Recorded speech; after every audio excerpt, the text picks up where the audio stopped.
আসলে আমরা যখন আমাদের বিশেষ বিজ্ঞপ্তির জন্য আমাদের মিছিলটা নিয়ে রং মার্চ করে আমরা সচিবালয়ের দিকে যাচ্ছিলাম, তখন আমরা যখন ভিতরে প্রবেশ করতে যাচ্ছিলাম তখন পুলিশরা আমাদের উপর অতর্কিতভাবে হামলা চালায়, ককটেল চালায়, সাউন্ড গ্রেনেড ছুটছে এবং এতে আমাদের অনেক ভাই বোনই আহত হয়েছে এবং অনেক হসপিটালে ভর্তি আছে। তাদের অবস্থা খুবই খারাপ।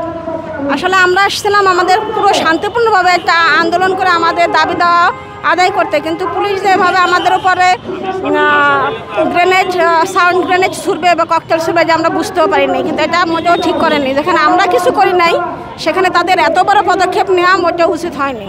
এতে আমরা তীব্র নিন্দা জানাচ্ছি।